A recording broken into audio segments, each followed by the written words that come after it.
Hey guys, welcome back to the front line. Come on in the cabin, pull up a seat, guys. It's your girl Shamar. Hoping you guys had a great week. I had a very, very interesting week, but overall, the creators always got me, so doesn't matter what gets thrown my way. It just to me strengthens my fabric. You know what I mean? So, and those around me. So I'm cool with that. Guys, actually, because I've had a pretty um, nicely flowing week once I got out of work, right, guys? Because, oh, your girl worked 60 days, 60 hours last week, and that was crazy. Um, so once I got me some rest, guys, kind of hung out with my niece for a little bit. Y'all know Unifish's daughter and we be hanging out. And we squeezed in a movie. And, I usually don't make a lot of time for movies, guys, right? If I watch a movie, oh, it might be like once a month, maybe every 3 weeks, tops. And for some reason, no, not for some reason, it was because of the popularity and the girly girl in me. You know what I mean? My niece and I decided to watch the Barbie movie. Guys, this movie right here is everything I've been telling y'all happened. Okay? If you watch this movie, you're going to see exactly how our kingdom, the northern kingdom, was taken over, guys. Remember, Balaam tried to curse Israel. But what was said? You cannot curse what's blessed. He couldn't curse the woman, guys. What did he tell them? Bring in your women of other nations and seduce the men. Right, guys? You guys are going to have to read that story. If I included that in this episode right here, it'd be really, really long. And what I notice is you guys don't like the long episodes, so I'm going to try to keep this on the shorter side. Try to keep it under an hour, okay, guys? But this is a really, really crazy movie, and you guys just got to see it. It's like, my niece, her eyes are so wide open, guys. She was like, understand me, I've been teaching this, but to see somebody grasp onto it and connect the dots faster than I was connecting the dots, and I'm teaching this, blew me away. She said, Aunt, Ken remind me of like once he left her, it's like when Adam left Eve in the garden. And then when he saw Wall Street, did you see how big his eyes got? She said, I thought I would die laughing, guys, because what did I tell y'all? She said it, Aunt. She said, Aunt, you said he don't want to till he want to be on Wall Street. And that's exactly what the hell they showed in that movie. She saw it. We had a president, guys. I don't want to spoil it for you guys. Y'all need to just go watch it. And that to me shows you the kingdom, the northern kingdom, the freedom. What did Aesop's book say? The frogs were tired of governing themselves. All right, guys, it shows you the frog kingdom. Okay. And so to me, y'all just got to watch this movie. You got to see how Ken's eyes got when he saw Wall Street, how he came back from the other nations with this teaching, corrupted the men, overthrew her, tried to take over her house. It was his mojo, dojo, casa house. Oh, I better say this right now, huh? Fair use for the purposes of criticism and education, guys, right? We don't want to get flagged on this because we're going to be talking a lot uh, about what we saw in this movie, and he flat out calls it the patriarchy, guys. All right, you thought I was making this shit up? Go look at that movie. What have I been telling y'all?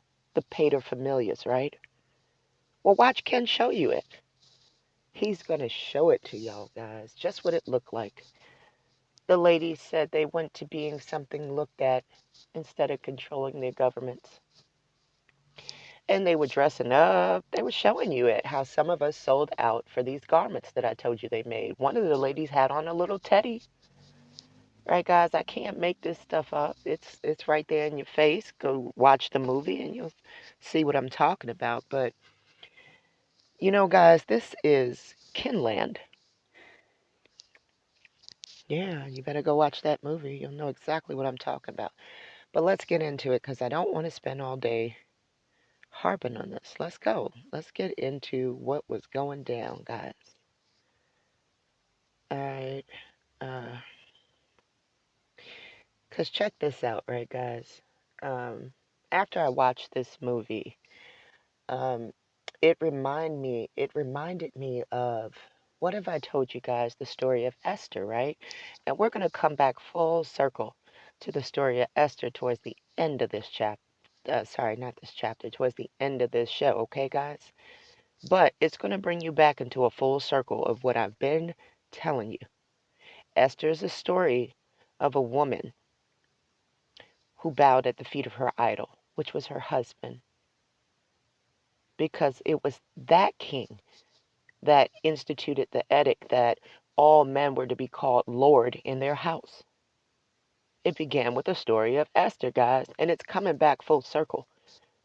They only let two lady stories in the Bible, right? In our Torah, right? It was what? Ruth and Esther. Funny thing about this Barbie lady, it's really a company owned by men. The designer of Barbie is a woman, and of all things, what's her name? Ruth. What's her last name? Handler. Is that a regular name to you guys? No, not to me. So, guys, we keep going back to what's in a name, right? So, let's do it. Come on, let's do this.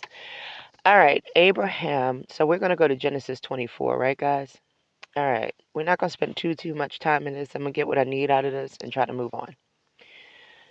Abraham was now old and well advanced in years, and the Lord had blessed him in every way.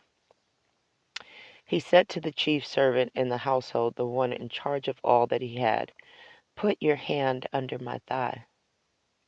I want you to swear by the Lord, the God of heaven and the God of earth, that you will not get a wife for my son, for the daughters of the Canaanites. Sorry, from the daughters of the Canaanites, among whom I am living." So obviously Abraham is in Canaan, right? He said he's living amongst them. "But will go to my country and my own relatives and get a wife for my son Isaac." The servant asked him, "What if the woman is unwilling to come back with me to this land? Shall I then take your son back to the country you came from?" "Make sure that you do not take my son back there," Abraham said. "The Lord, the God of heaven, who brought me out of my father's household and my native land, and who spoke to me and promised me on oath, saying, 'To your offspring I will give this land.' He will send his angel before you so that you can get a wife for my son from there. If the woman is unwilling to come back with you, then you will be released from this oath of mine. Only do not take my son back there." So the servant put his hand under the thigh of his master Abraham and swore an oath to him concerning this matter. Then the servant took 10 of the master's camels and left, taking with him all kinds of good things from his master. He set out for Aram Naharaim and made his way to the town of Nahor. He had the camels kneel down near the well outside the town. It was towards evening, the time the women go out to draw water. Then he prayed, "O Lord, God of my master Abraham, give me success today and show kindness to my master Abraham. See, I'm standing beside the spring, and the daughters of the townspeople are coming out to draw water. May it be that when I say to a girl, 'Please let down your jar, that I may have a drink,' and she say, 'Drink, and I'll water your camel too.'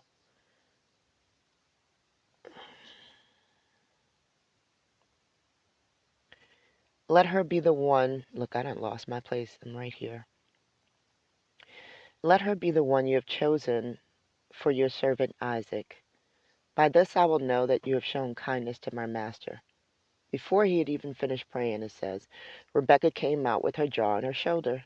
She was the daughter of Bethuel, son of Milcah. There's the Milcah name, guys. And I think it's actually a grandparent lineage, but I'm working on that, guys, because I keep finding articles that are showing conflict in who those mothers are. But we'll get into that. Who was the wife of Abram's brother Nahor. The girl was very beautiful, a virgin. No man had ever lain with her. She went down to the spring, filled her jar, and came up again. The servant hurried to meet her and said, "Please give me a little water from your jar." "Drink, my lord," she said, and quickly lowered the jar to her hands and gave him a drink. After she had given him a drink, she said, "I'll draw water for your camel too, until they have finished drinking." So she quickly emptied her jar into the trough, ran back to the well to draw more water, and drew enough for all his camels. Without saying a word, the man watched her closely to learn whether or not the Lord had made his journey successful. When the camels had finished drinking, the man took out a gold nose ring weighing a beka and 2 gold bracelets weighing 10 shekels. Then he asked, "Whose daughter are you? Please tell me, is there room in your father's house for us to spend the night?"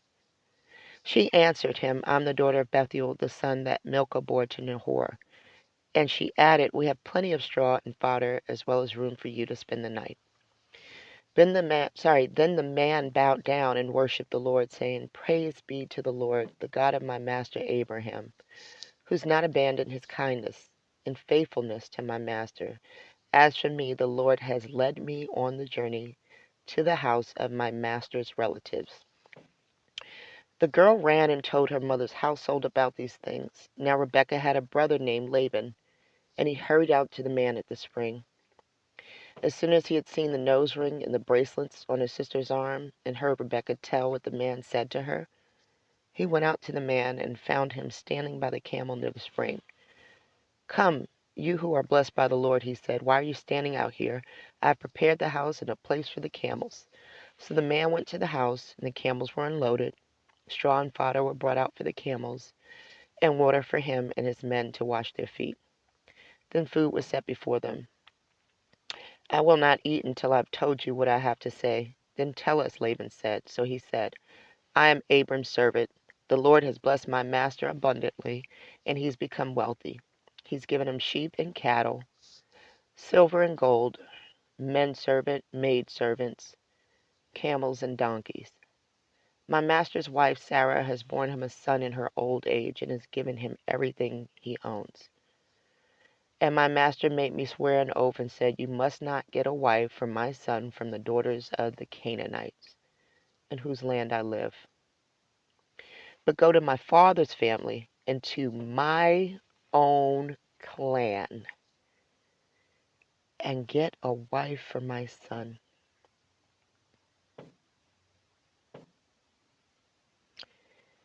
So, guys, for some reason, we're not going to keep going because this is a very, very long chapter, but you guys get it. He wound up with Rebekah. Okay.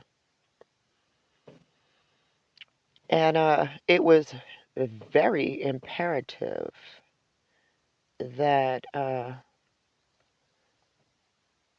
Rebekah,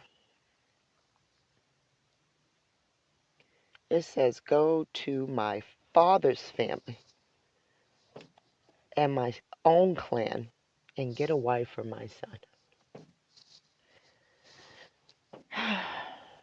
That's what the Torah says, guys.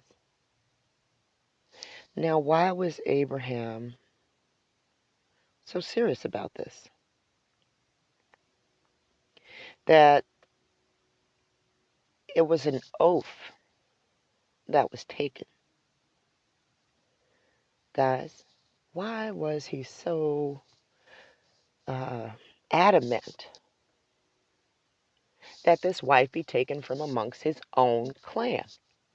Could it be when the Creator said that what's in a tribe stays in a tribe, so we marry within the tribe? And of course, we know that marry is conception, so could it be that when the Creator was saying to conceive together so that these things stay in Israel. We wouldn't have these issues of what belongs to whom.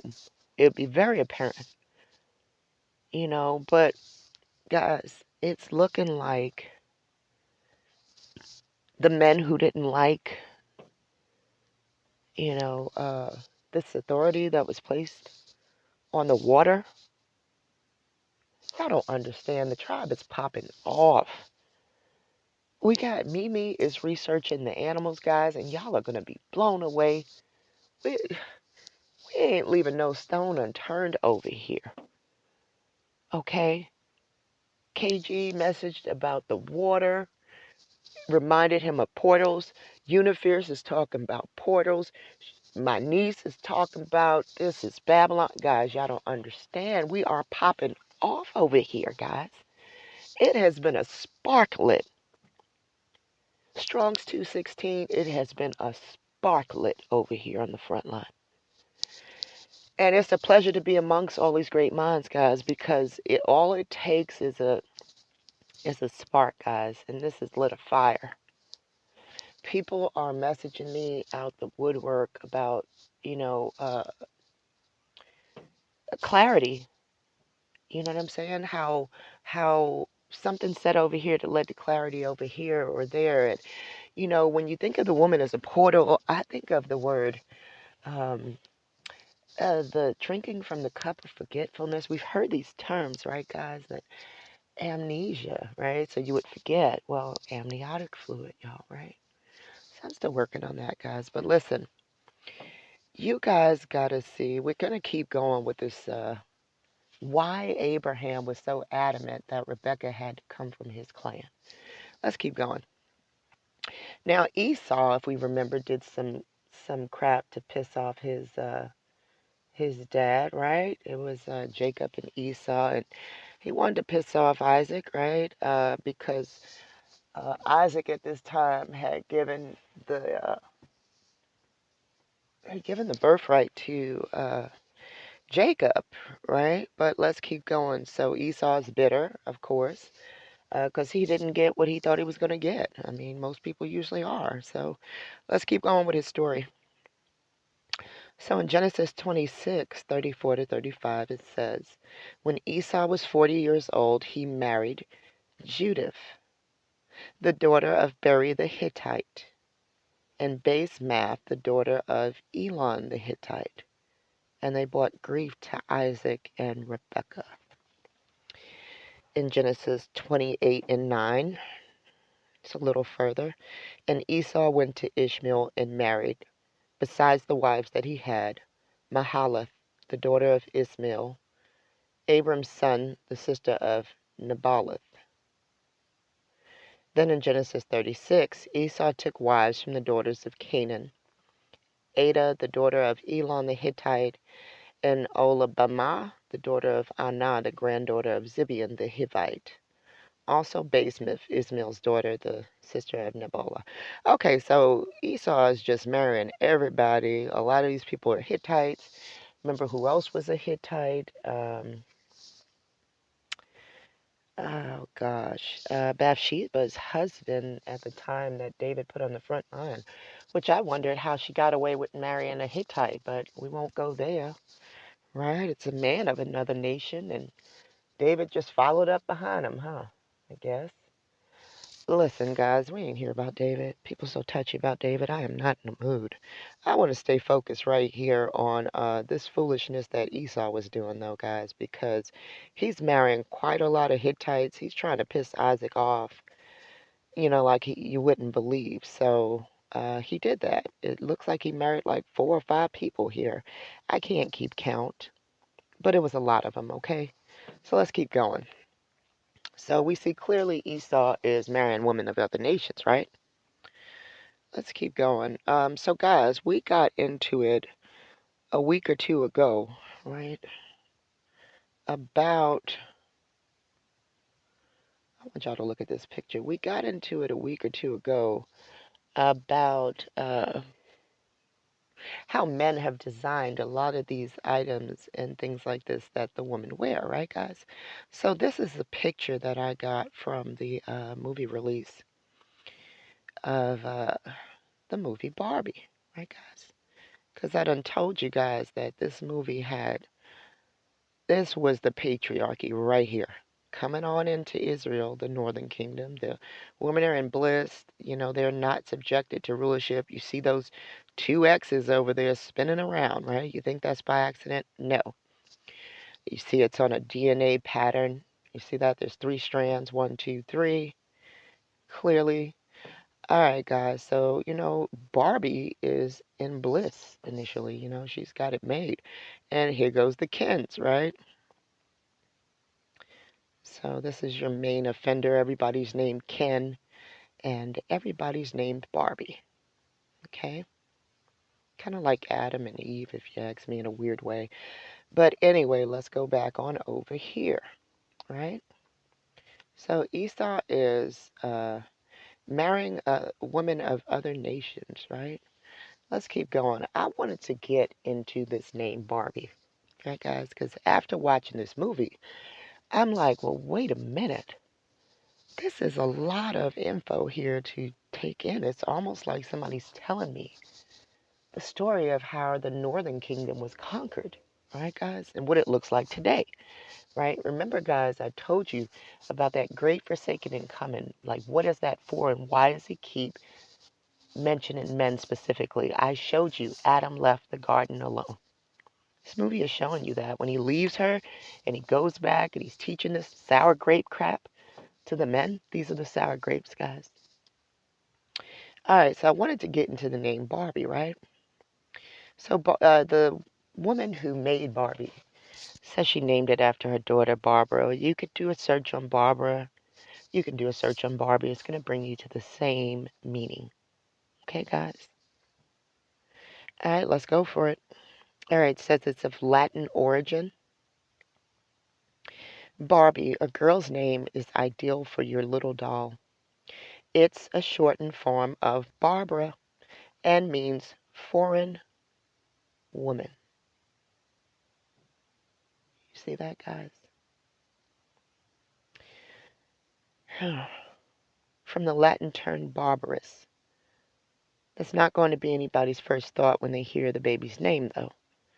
Their mind will probably conjure up pictures of a blonde-haired doll with a colorful career history, from astronaut to vet. With a name like Barbie, you can encourage your little one to live life to the fullest and always find the beauty in the world around her.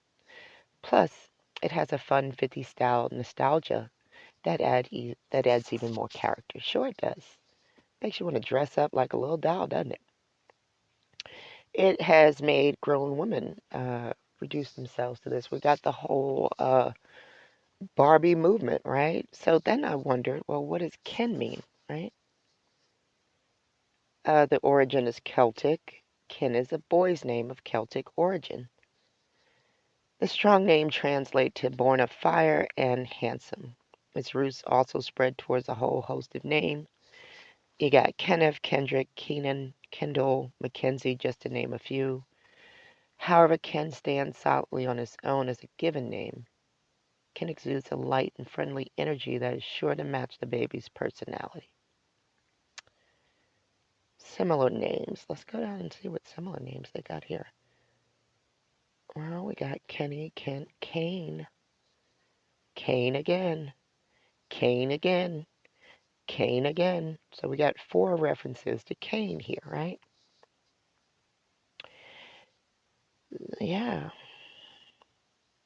So at the same time, I wanted to know more about this foreign woman, right? Because we've seen where Abraham is like not trying to have it happen.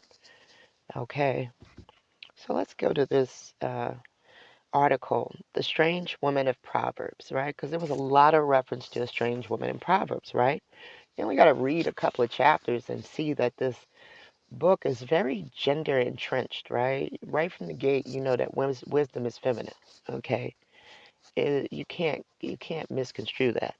That's why when I have an argument with somebody about this whole JC thing and Mary being impregnant, they'll argue with you that the Holy Spirit is male, but then you'll tell me that in Proverbs, she is wisdom. She is feminine. So, what are we talking about? A duality that nobody ever told me about? Anyway, we're not going to get into that here and now. We're here for this, right? The strange woman.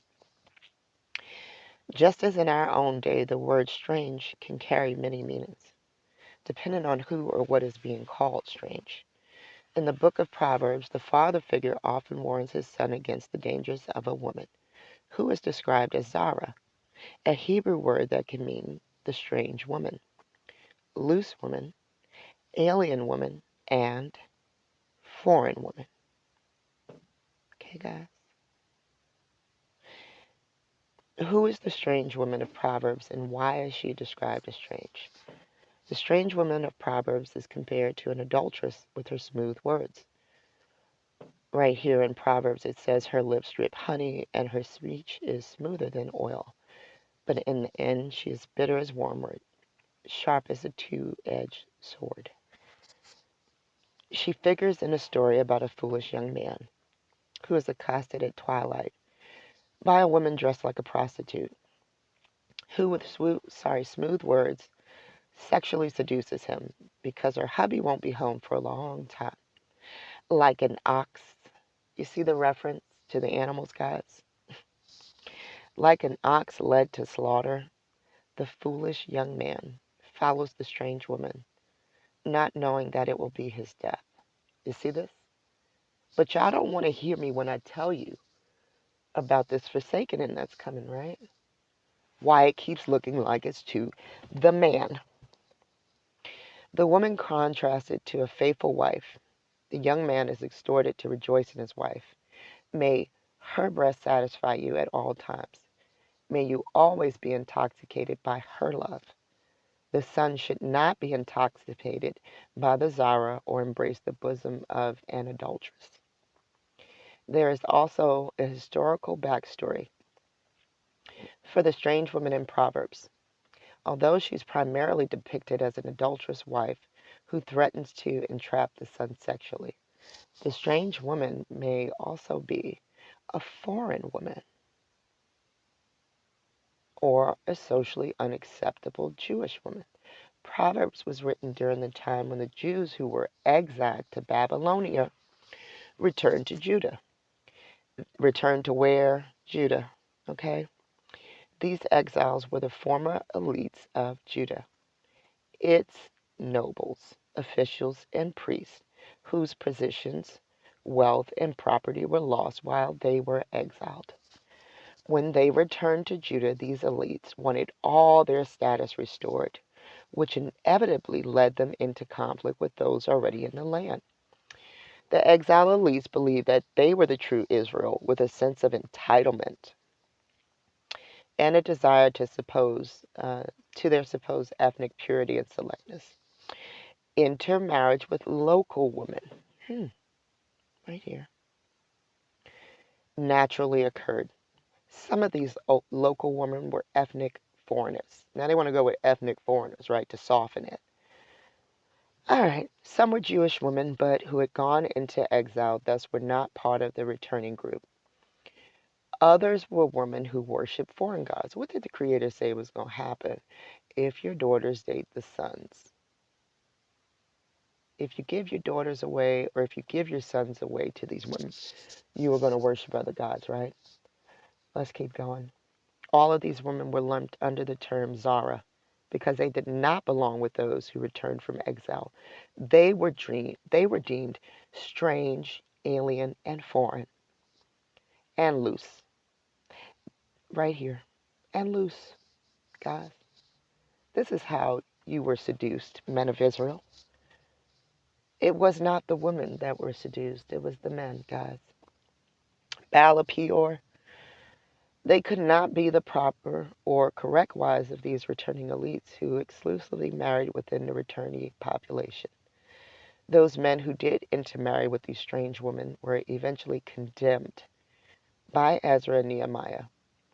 Who this strange woman is: a morally loose woman, an ethnically foreign woman, a socially unacceptable Jewish woman therefore depends upon the conferring designation and when it actually is made.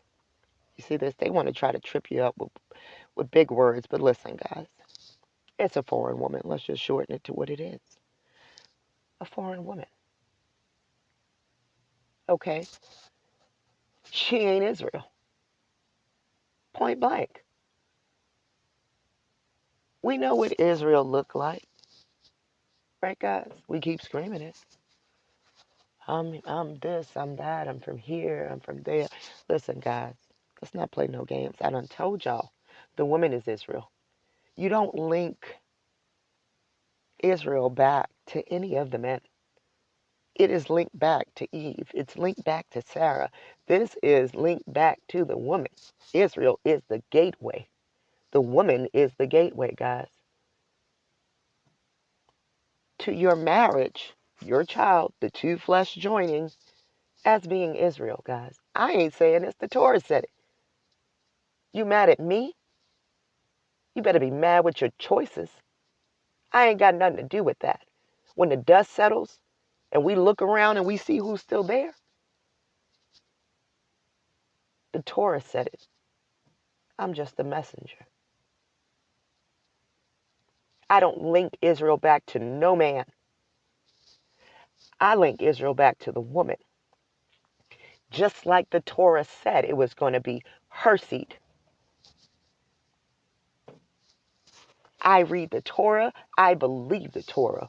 It told me it's her seed. And everything I'm finding and everything I'm showing you is her seed. Shout out to Chief Sarah. Okay? It got to tie back to Sarah's blood. You want to tell me the root word of Israel is based out of the name Sarah? Well, it's right there in your face. You want to tell me they came in, they wanted to vanquish and subjugate all Saracens? It was right in your face. It wasn't looking for Abraham's sons. It was looking for Sarah's sons because it traces back to Sarah. It has to come through that portal. That's the link to the water, guys. Don't play with me. They wanted you to believe. They want you to believe it's all about the Y. It ain't all about the Y. It's all about this X right here. It's all about this X. This is the mitochondrial DNA. This makes up 10% of your body weight as an adult. Your cytoplasm is made of the mitochondria. It is the mother. The only thing your father determines is whether or not you're a male or female.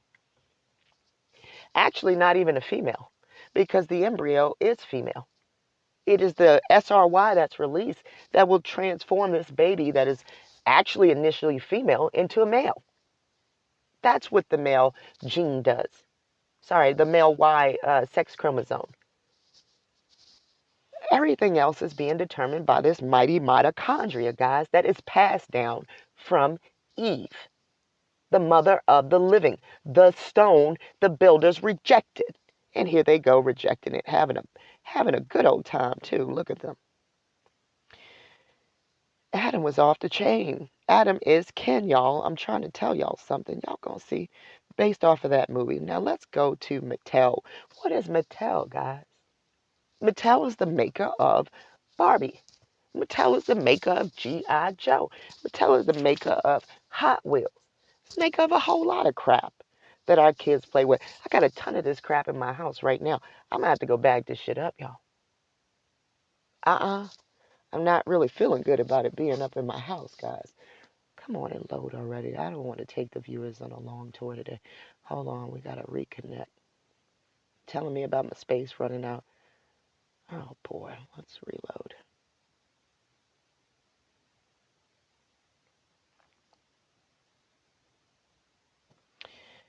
You know what, guys? I could just take y'all on the picture journey.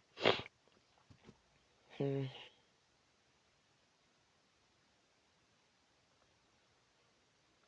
I'm gonna sign back into.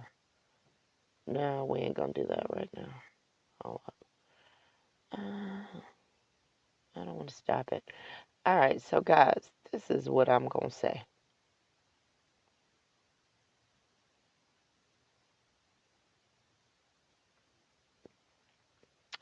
This is what I'm going to tell y'all. Is this. Did I stop it? Hold on.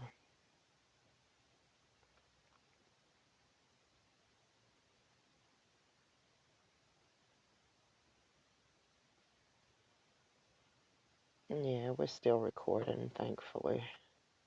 Here's what I'm going to say, guys. It's, uh, it's this, okay? Oh, boy. It's not really what I wanted to do. All right, the name Mattel is a girl's name, meaning a follower of Marduk. Take that in for a little while, y'all. Marduk, okay?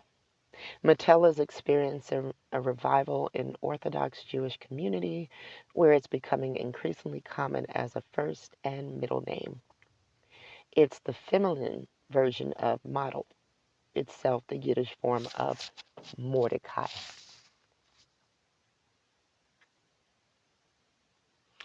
So, the feminine version of model is the Yiddish form of Mordecai. So, is Mordecai in the book of Esther a woman? And we thought it was a male? Lots of digging to do, guys. Lots of digging. That's all I know. Look how I jacked up the spelling of meaning of the name Mattel, but I needed to get a picture of this, guys. So next week we can dig a little more uh, on this Mattel, guys, and this Marduk, because Marduk is referenced in our Torah, guys. I wanted to pause this to go to the passage that I have, but I'm having some Wi-Fi issues. Might be too far from Chanel's apartment right now to support her. So, all right, guys, I will talk to you guys next week. Much love, guys. Take care.